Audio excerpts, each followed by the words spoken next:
Hello, and welcome to Chaotic Creatives, the show about embracing the chaos that comes with living a creative life. We're your hosts, two self-proclaimed chaotic creative gals. I'm Renae, at Rachael Renae on Instagram. I'm an artist, a creativity coach, and your internet hype gal. And I am Lauren Hom. Some of you might know me as Hom Sweet Hom all over the internet. I am a lettering artist, muralist, and most recently, chef. Welcome to season 3. I can't believe I've been doing this for 3 seasons. We did 20 episodes already. Yeah. Wild. I feel like we just started. I know. Wow. Look at us. Good for us. Good for us. Even though we're very joyous, starting out season 3. Weird intro for this topic. It's all about balance, baby. Mm-hmm. We are going to talk about being sort of low emotionally and the navigating low emotional energy or depressive episodes and still having the desire and kind of forcing ourselves to create as a way out of that. Yeah, I think being creative while being down is kind of the gist of this episode, because when you are a creative person, you kind of are always thinking about your next project or what you want to make, but life sometimes takes a huge shit on you. And yeah, that's something that you have to contend with, right? Mm-hmm, and so you might be in like the middle of a creative project and then something like family stuff comes up or a breakup or just like stressful things in life. And how do you navigate creating and dealing with life at the same time? Yeah. Especially when, I think it's tough too when you're going through kind of a down period and, you're scrolling on Instagram, right? And it seems like everyone else is making their projects and it makes you even more down. Mm-hmm. Yeah, it's really tough. We're talking about this today because as we were kind of thinking about topics to cover for season 3, I was sharing with Lauren that I have been in a pretty low depressive episode, just don't have a lot of energy to create. And then, like you said, like that cycle kind of repeats itself because I want to create things, but I just don't have the energy. And so then I shame myself for not allowing myself to create.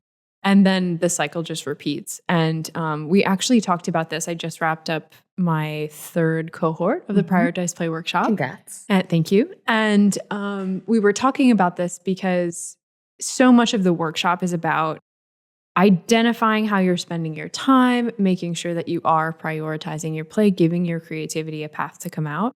But one thing that isn't covered directly in the workshop is like, well, what do you do if you are in a depressive episode or you're tired or you're sick or something like an emergency comes up or, as you said, life takes a shit on you, so eloquently stated.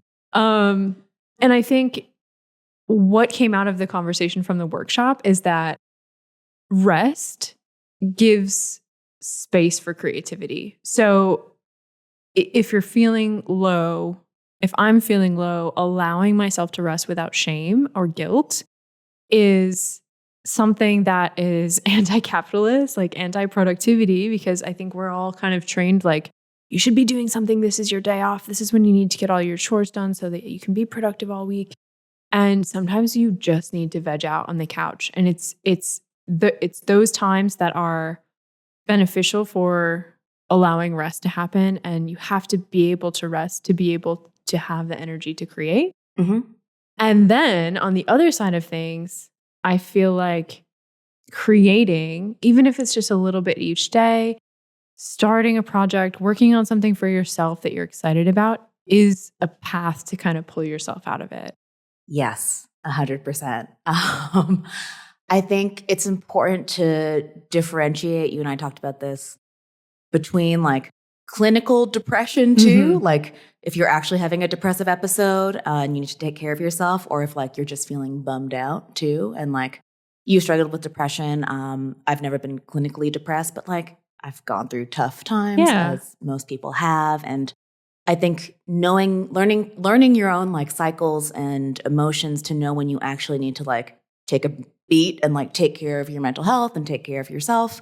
And then when you need to just rest and recharge.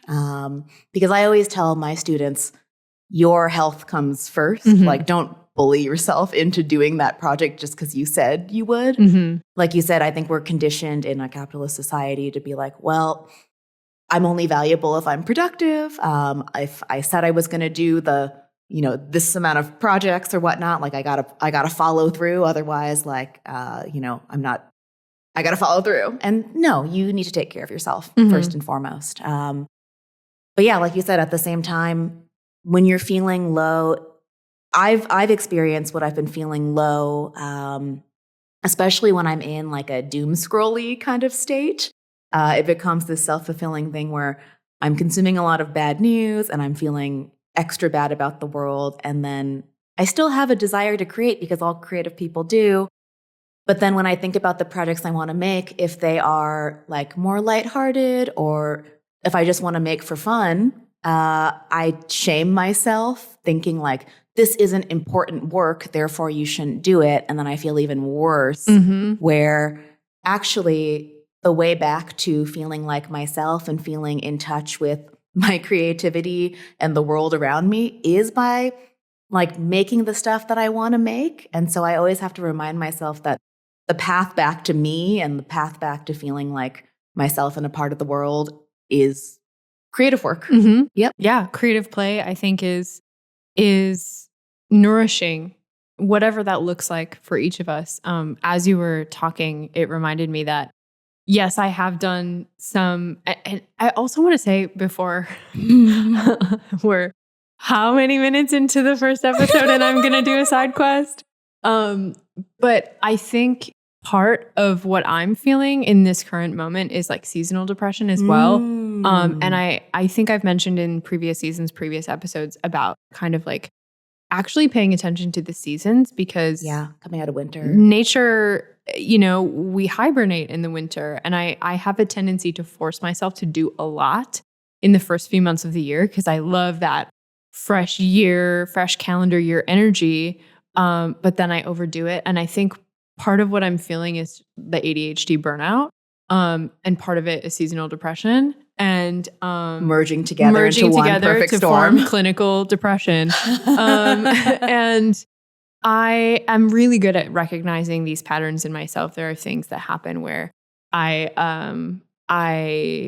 don't have a tidy space, or I realize it's been several days since I've showered, or I don't have an appetite. Like me and my therapist have worked through like what my symptoms are of like when I'm in these episodes. And so I'm really good at noticing it and taking care of it. But also there's the rest component, but then also forcing myself to, get off my phone and just do something. Even if I do it for 5 minutes, for 10 minutes. When you were talking, it reminded me that I was working on a quilt for one of my friends as a gift. And I told myself I was going to get it to her for Christmas, and I didn't. And so I was like, all right, Valentine's Day it is. And I set a goal for myself. I don't think I shared this on our goal setting episode last season, but I want to finish one sewing project each month because I have a tendency to start things, chaotic creative, and not finish them. And it's something that I would like to strengthen, like a skill that I want to be better at is finishing. So having this goal of like completing a sewing project each month, even if it's something small, is going to help me to work on that. And so I told myself, okay, Valentine's Day, I'm getting this done. And I confirmed that she was going to come over. And I was like, okay, I have to get it done for this time. And I was feeling like really, really bummed. And I watched a really sad movie while I quilted. And I was literally sobbing, just like quilting, but I got it done. And it made me feel good to give it to her and to finish this project and take pictures of it. And so it's like, I think creative play and creative projects, especially personal creative projects, are very healing. And we can acknowledge that like creativity can come from low energy, and like it's a through line to our lives, not just when we're feeling really good and energized. Does that make sense? Am I getting too sad? No, you're not getting too sad. Crying while quilting is not. Yeah, sobbing. Like, truly like... Sounds a little dangerous, but no, it's not getting too sad. I think it's different for everybody, right? Because you don't want to like force yourself to finish a project if you're really struggling. I think a lot of creativity is nourishing and like fills up your cup. Oftentimes, the satisfaction of completing a project is a little like spark of motivation that can like make us feel like, oh, like I made that thing that feels good and like can kind of get us out of a funk. I also think there's a lot of value in like making stuff for friends. Like you said, even having I think self-imposed deadlines, like I call them like gentle, loving deadlines, right? They're not like, we need this ASAP, like client deadlines that feel like really harsh. They're just like, hey, I know I want to get this done. So like, how can I anchor this to something to get it done? So whether it's a friend's birthday or like you said, Valentine's Day, Kristle made me a shirt. I made Kristle a set of cups, and that felt like a really nice exchange. Thank you. I was really proud of them. They're very cool. I screenshotted your story. I could have just texted you for a picture. I was like, I don't want to forget this. I texted Kristle that I was like, you need to promise me you're actually going to drink out of them because I like it.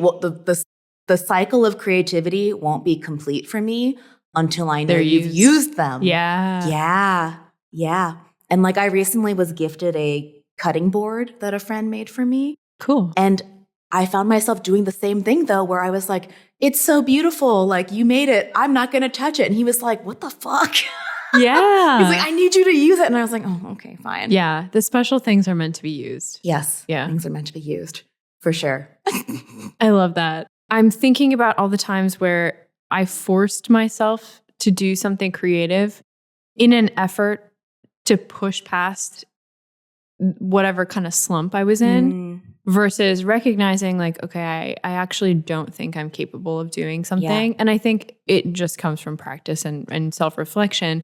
But I went to the ceramic studio for the first time in several weeks this week. And I was like, okay, it's still light out. You cannot go lay in your bed and read right now. And that's what I've been doing all winter. Is like, I'll get into bed at like 6:30 or 7. Oh yeah. I have text message proof from you. Ooh. And yes, I'm like slathered. Well, because it's dark in the winter by like 6:30. And like, I'm trying to recognize like, okay, it's dark. I'm cold. I'm tired. I'm not going to go to bed right now, but I'm just going to read. It's like, it's restful. I'm feeling, nourished by this practice. But it was like 4:30. And I was like, you can't be done with your day right now. Like, go do something. So I got dressed. Getting dressed always makes me feel better. I went to the studio and I was like, okay, just stay for like 30 minutes. Just go look at what projects you have in progress or chat with somebody because the community there is so great. And I stayed for like 4 hours because I got on a roll. I chatted with people. I started listening to an audiobook. I was making stuff and feeling good. And I was like, this is why I did this. So recognizing when it's good to force yourself to kind of do something and when you actually need rest. It's so funny because a lot of what we've talked about on this podcast about like, getting yourself to do your projects when you're a chaotic creative is basically the same advice that like gym bros give of like, just get your ass show up every day. Put your gym clothes out and your running shoes out before you go to bed and like, or like sleep in your running clothes and like be ready to go. But like what they're trying to say is like, give yourself the best chance, like put yourself in the environment to just be there and like settle in and like worst case scenario, you're there for 30 minutes. Yeah. But like if it's something that you intuitively know that you want, like to be creative, right? I don't want to go to the gym, but I would love to go to the ceramic studio. Once you getting yourself there is the hard part, right? And like you said, you might strike up a conversation. You might just trim a pot, like do one little thing. It ends up being better than if you hadn't gone. Yeah. And I think that practice is a lot of times creativity can feel like, oh, I'm only going to be creative when I feel like it. But what most seasoned creative people who either do it for a living or who have an actual dedicated creative practice, even if it's just recreational, it's called a creative practice because it's a practice and you actually just do it as more of a routine where even if you don't feel like it, you're like, okay, this is just part of my routine. I show up, I sit down to sketch or I sit down to write or I sit down to go to the ceramic studio and whatever comes. And like you were saying too, not necessarily forcing it, but just gently showing up, right? I think there's nothing worse than knowing you want to rest and then spending the day, your, resting day, thinking about being productive. Mhm. Like you actually have to practice allowing yourself to rest. Yeah. Yeah. I think It's a skill. it is. And I think it's something like in every single creativity book I've read, that's what they say. You have to show up. And I think in my workshop, I reference something that Stephen Pressfield says from The War of Art. Yep. And I'm like, I always say what his, like the art of war. And I'm like, no, it's a play on that. And then I get confused in my head. I'm like, no, it is of art. Anyway, he says something along the lines of like, procrastination is your biggest enemy when it comes to your creative practice and your creative career because, and we can link the actual quote. I'm going to butcher it. But he says something like, the thing that stops you from creating your masterpiece is you saying that you'll start tomorrow. It's not, I'm never going to write a symphony. It's, I'm going to write my symphony and I'll start tomorrow. Because once you're in that habit of doing it, putting it off, you're never going to build up that practice. And you're right. It is like any other healthy practice for you, right? Like whether it's eating healthy or going to the gym, just showing up is most of the battle. And I think telling yourself, okay, even if I don't create anything good, even if I just go sit in that space, even if I write a sentence, if I'm a writer, just doing the practice and showing up is so much of it. And in that repeated effort, I think there is healing. Hey, Lauren here. Want to add Muralist to your ever-growing list of creative titles? Well, then you're in luck because this episode is brought to you by Mural Painting for Designers, my online class that teaches you how to plan, paint, and price murals of your very own. Gain the confidence to pick up a paintbrush, start adding murals to your portfolio now instead of someday, and start painting the large-scale artwork that you've always dreamed of doing. Enrollment is open until May 21st, so head to homsweethom.com/classes or click on the link in the episode description to learn more. Okay, now back to the show.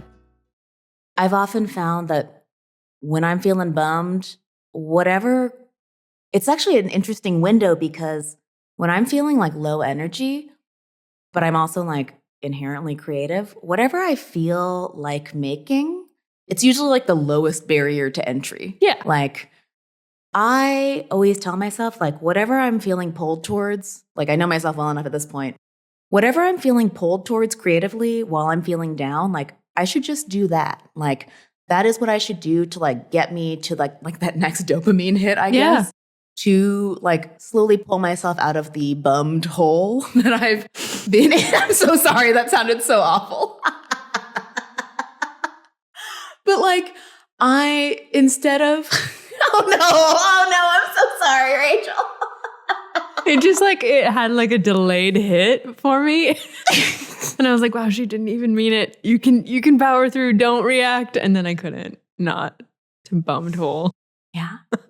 Oh, yeah. Chaotic Creatives TM, bummed hole. Okay. I'm a child. I'm obsessed.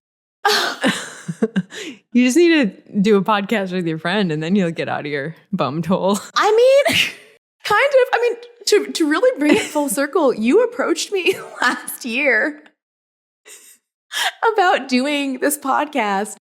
And I had, within the last couple months, just gotten back from my year in culinary school.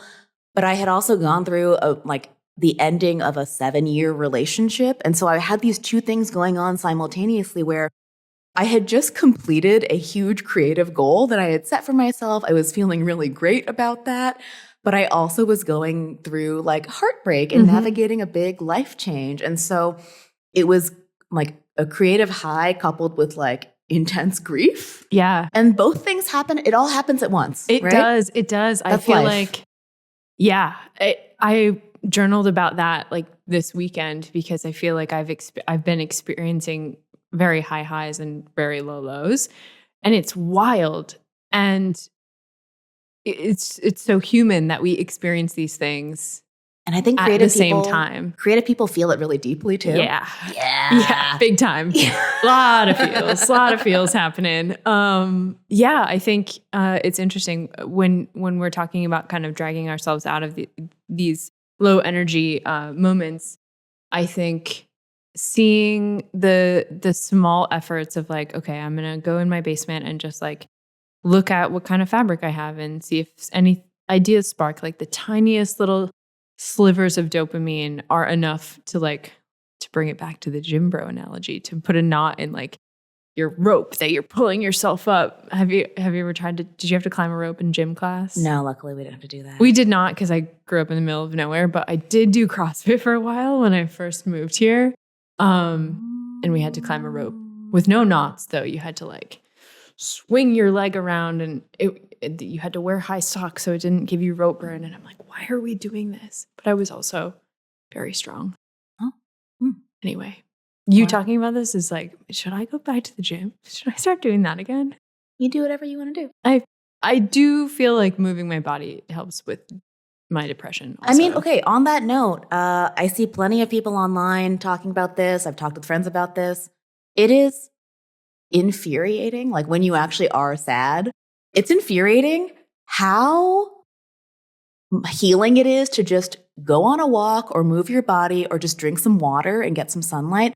The basic things that people tell you to do, like when you're actually feeling depressed, you're just like, fuck that. Like that's like so like, how could you say that? But then when you actually do it, you're like, oh, then I feel better. Yeah. I'm like, oh, I actually forced myself to eat something instead of just like leaning into this no appetite. Wow, I am a houseplant. Like I need water and sunshine, and my mood changes. Yeah. You Yeah. got to give yourself like, you got to set the conditions and like give yourself the best chance to like feel good and or create. Okay, here's a question for you. Yep. So I had enough of motivating thought to go to my community center where there's like a few treadmills, some weights and stuff. And when I get into audiobook mode and I'm like, I will do anything that's mindless so that I can sit and listen to my audiobook. Like I'll clean the house just because I can't listen and like think at the same time. So I can't be like noodling on a project because I'll stop listening to the audiobook. No input, output at the same time. Yeah. So it has to be mindless. And I was like, I'm cold. I think sweating would be good. I'll go walk on the treadmill at the gym and just listen to my audiobook. And I so proud of myself, got dressed, grabbed everything, went to the gym, got there, realized I forgot my shoes. And I really sat there for a while and was like, am I going to go home and go get my shoes and try this again? And I did not. So I want to know, if you went through the energy of like getting dressed and getting to the place and then forgot your shoes, would you go back and get them when you live 4 minutes away from the gym? Ooh, can you? Is it a faux pas to walk? Okay, barefoot? lots of people did say that because I asked on Instagram. I was like, who's on my team here? I'm only asking as a Californian who grew up near the beach. Yeah. Barefoot is like fine. I think a lot of people, I think with socks, it would not have been a faux pas, but I have bad feet and can't do that. Oh. Because I wear orthotics and like I would get shin splints. My feet would hurt the next day because I have really flat feet. So if they're not supported, then yeah. Anyway, a lot of people were like, just wear the shoes you're wearing. And it was like my big wet winter boots. Like you can't walk on, you're going to ruin the machine. Mm-hmm. And then a bunch of other people said, go in your socks. I'm like, bless all of you who have healthy feet. Yeah. So yeah, that makes sense. Go barefoot. Okay. I have another question for you. Yep. We're veering off from the depression topic. Do you want to talk about any other low energy creative stuff before I ask you this next question? Is this a far veer? Is this what you're asking? No, but it's not directly related. It's the question that I told you earlier. The movie one? Yeah. Okay, so I do think it's related. Okay. Let me try to give you a good segue. Okay. Thank you. Okay. Mm-hmm. So this is going to be a horrible segue. It's okay. We're going there. Yeah, I was ready sure. to take it with no segue. Like creating when you're sad. When we were first brainstorming this topic, the thing that came to mind, it's a story like I've been sharing in a like recent talk I've been giving, but like, I don't know, a year into lockdown, I found myself like feeling pretty sad on the couch. Like, I'm a night owl, so I was up late, and I like had a weird emotional reaction. I was on YouTube and I got served oh God, this is so dorky. I got served a all-time low music video. Yeah. But it was like a new one because they hadn't made music in a while, as far as I knew. And I hadn't listened to them in a while. And I watched it and I like had a full-on like meltdown watching these like probably in their late 30s, like white boys playing emo music. And I was like, it's so cool seeing people doing what they love. Like, yeah. And I just had this epiphany. I was like, it actually like is doing what you love the most healing thing for yourself and others? Like, and I was like, I think it might be. I think it is. I was up prior to watching that video. I was up like 2 a.m. Googling, why does art matter? Because I was like having a fucking existential crisis. Yeah. Because, you know, the world was on fire, like lockdown, like Black Lives Matter protests. Like it just felt like everything was bad. And I was like, oh my goodness. Like how can I make the fun art that I want to make when I'm painfully aware? Yeah. Not that I wasn't aware before, but I was like extra painfully aware because I think we were all very online. Yeah. In that time. And I just was like, I don't know if I can even do design anymore. Yeah. But then I watched that all-time low music video and I was just like sobbing on the couch. And because of that, I was like, I think I'm going to go out on a limb, even though like I'm not feeling great, and just like make something that I want to make. And I did my Taking Back Sunday project, which was recreating like classic emo album artwork as ice cream sundaes, like combining food and like art, photo styling, which I love. And it gave me that boost of dopamine and creative energy that I needed. And I think it is a skill that you cultivate, giving yourself permission to do the thing that you know that you want to do. Because oftentimes we have an idea of the stuff we want to make. We just don't allow ourselves to make it for a myriad of reasons. Whether it's what other people will think of us, what we think of ourselves. Like oftentimes that's the stuff that's holding us back, which is the segue I wanted to give you. No, that's a good question. segue. And before I hit you with the question, which you already know what the question is, the what you're saying is one of the lessons in my workshop where it's like you have to admit to yourself what you actually want, first of all, because I feel like so many of us feel that we're not allowed to even want the thing, let alone let ourselves pursue it. Like in the workshop, I talk about how I like getting my photo taken. I like my outfits. I like posing, I guess. And I was like embarrassed to admit that I wanted more photos of myself taken, like working with photographers and doing fun photo shoots. Like that's really fun for me. And then when I did the style challenges, I allowed myself to do that. And it was like under the guise of like, oh, well, I'm showing up for style. Yeah. And then I gave myself permission to realize like, oh, I like having my photo taken. And then once I admitted to myself that I liked that and wanted that, and then took the next step and allowed myself to pursue that, like that's how my creative career kind of took off. Like opens up doors for other things. Yeah. 100%. And what you said, it relates to what I talk about a lot, where it's like, if you give yourself the container of a project, it takes some of the onus off of you. And you're like, I'm doing my challenge, I'm doing my project. Therefore, it gives you a reason why you're doing it versus like, I'm just posting a picture of myself or I'm just styling some ice cream. Like it really does help. Yeah. Yeah. And this is a case where labels are beneficial. I think so much of what I work on and you too is showing people that we're allowed to want the things that we want. And before I ask you the question, one of the things that when same time frame, like COVID started, Black Lives Matter, we were all online, realizing that at least for me, I was like, I am not aware enough of how I can benefit my community and like really show up. I was kind of just like very passively existing in terms of like community organizing and politics and stuff.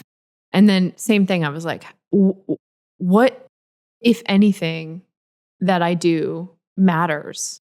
Like how could I possibly make silly little cards at the time I still had my stationery business?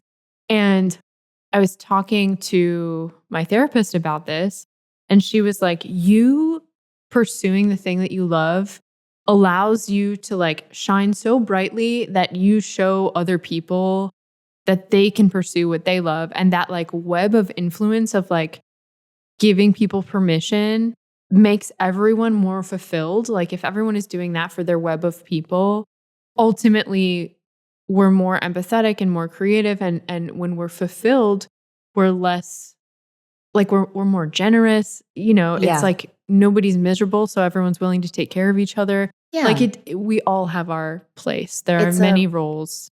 It's a ripple effect. And I think, you know, similar to last season, towards the end when we talked about social media, because so many of us are balancing having a creative practice and making what we want to make with being so publicly perceived, I think it's a really tricky like psychological thing to balance, at least in my own life it is. I think that, oh my God, did I lose thought? No, come back thought. Please, please, please come back. It was really good. Oh, that's what I was going to say. Okay, it's back. Okay. What I've been telling myself is the thing, whatever you want to make, whatever you feel called to make, you should make it and you should share it, because whatever that thing is, whether it's a style challenge, whether it's a passion project, any kind of art or design, you sharing that, someone's going to see it out there. It could be shown to anyone at this point with algorithmically, right? Yeah. Anyone, someone who loves it, someone who hates it. You doing that is going to be like a healing balm for someone. Mm-hmm. It is going to give someone, it's a love letter to someone. It's going to give someone permission to do that thing themselves, to light up, to like start the chain reaction, like of like wonderful creativity that you were talking about. Yeah. And simultaneously, someone is going to see it and probably think the thing about you that you're worried that they're going to think about you, and it'll pass and you will survive and it will be okay. Mm-hmm. That's what I've been telling myself. It's like both exist at the same time. Anything that you share, anyone could see it. You can't create from a place of wondering what will people think. Yeah. It's almost like taking one step forward and two steps back, or like shutting it down before you even start. Mm-hmm. There's no point in like being the critic before you even put pen to paper. I think that might be what we talked about in literal season 1, episode 1, is like, you can't please everyone, so you shouldn't try to. Like, do the thing, lean so hard into the thing that lights you up, and you're the only one you have to impress and fulfill.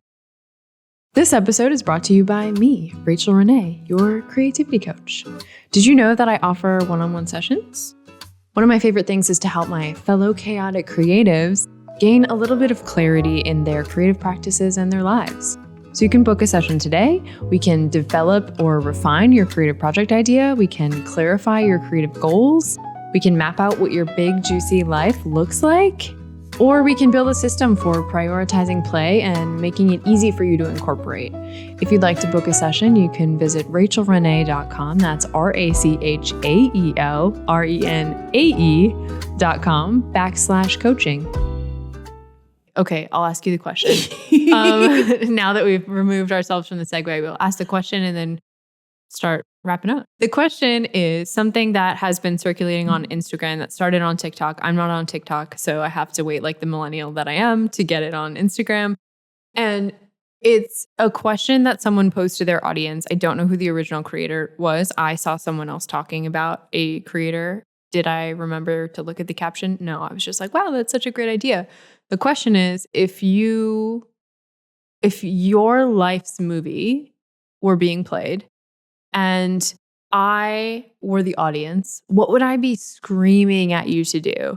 You know, like, I think the first thing that comes to our mind is the thing that we know that we should do. When I read this question, the first thing that came to mind was like, when I've dated some pretty shitty dudes. Break up with him. Yeah, break up with him. And like, you know that. And this is something to prompt your gut to react. And I want to know your answer.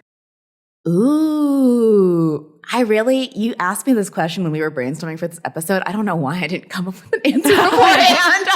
Love that. Well, you can think, because I am actually really struggling to answer this question, which I think is a good sign. I think that is a good sign. Because I think that I am, in the past handful of years, starting to give myself permission to pursue the things that I want. I am letting go of the expectations of others a little bit more. I think I'm truly living the life that I'm wanting to live and working toward goals, of course, but like there are no screaming inside gut reactions that are like, you should be doing this. Yeah. And I think that means that I'm naturally taking the steps. And so my movie's probably pretty boring to watch because there's no like, why are you doing that kind of thing. Yeah, there's nothing like glaring. Like, I think another way I've heard that kind of like prompt framed is, you know, if you have a friend who can mirror it back to you, it's always helpful. Of if there's something you've been saying you want to write your screenplay tomorrow, right? If there's something you've been saying you want to do over and over and over again, but you haven't done it, that's probably the thing that someone's going to be screaming at you to do. Yeah. I mean, breakups are easy ones. For me, I think off the top of my head, the closest answer I have is something that I'm, as we're recording this, in the process of, but by the time this comes out, will have been completed. Wow. I know. Sad. By the time this comes out, I will have moved back to New York, and we will be in different cities officially, but we'll still see each other a lot. But basically, I've known it for a while, but it took me longer to kind of process, you know, the closure of my life here in Detroit. I moved here with a former partner 8 years ago, which is so wild.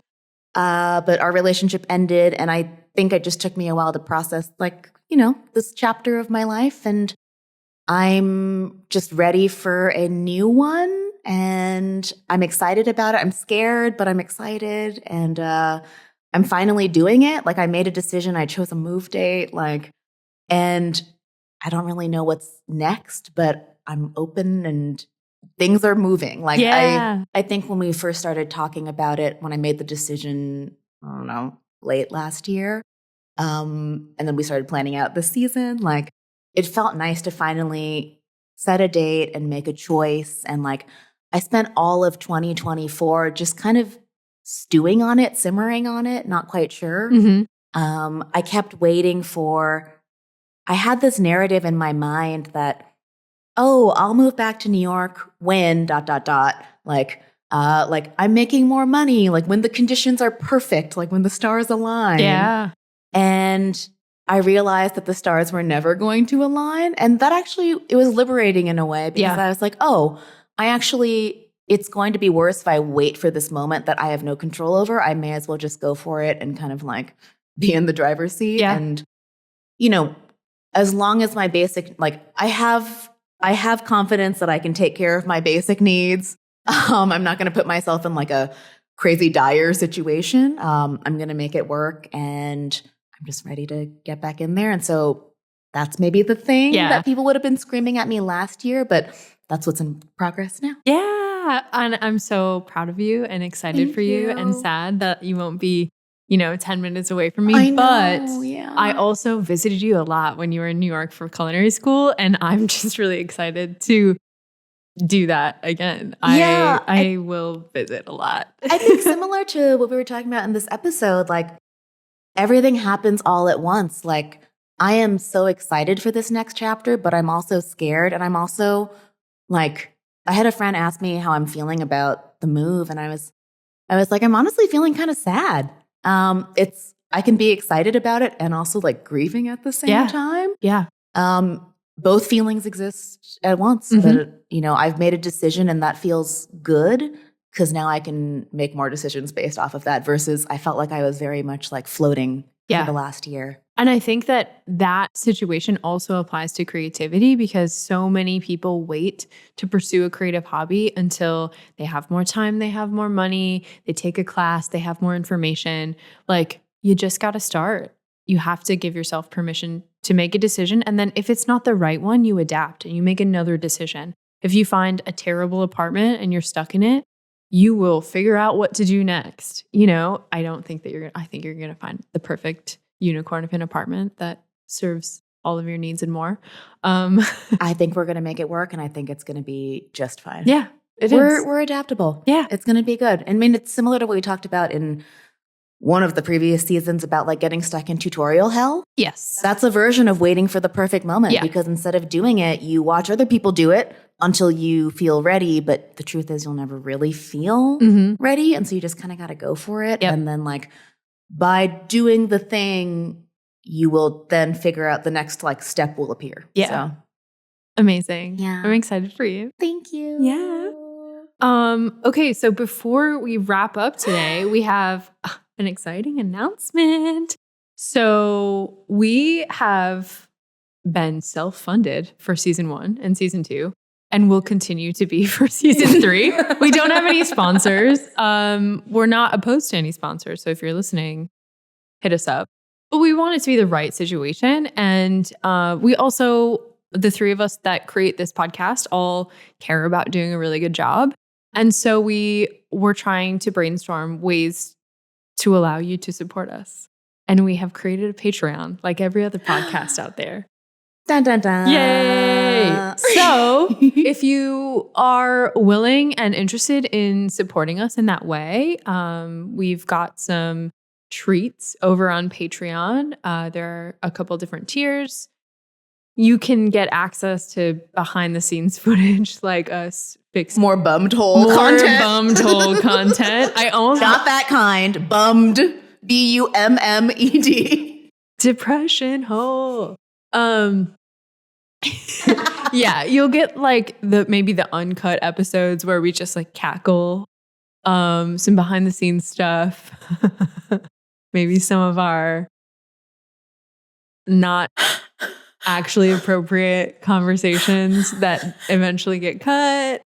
And then some of the tiers have discounts on mine and Lauren's courses as well. So in addition to our comedic genius, also we have our real creative content on there too. Yeah, we're going to get creative with what we offer Yeah. on Patreon because, I don't know, I've had an aversion to doing Patreon in any aspect of my business for the longest time because a never-ending subscription always like intimidated me. But I talked with Rachael and Kristle and we're going to figure out a way to do it that feels fun. Like we've talked about in previous seasons, doing new creative things with friends can oftentimes make it feel less daunting. Yeah. So if you're hitting a wall, get together with some pals and talk it through. And I'm excited to try it. Yeah, me too. And I think like we are giving ourselves permission to explore it in different ways. Like we don't have to do exactly the same tiers that other podcasts do.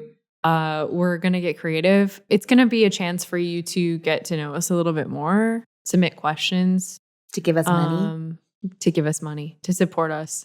And if you're not able to give us money, that is totally okay. But we would love it if you could share your favorite episode of the podcast, whether it's from the upcoming season 3 or previous episodes, and maybe give us a like and subscribe on YouTube.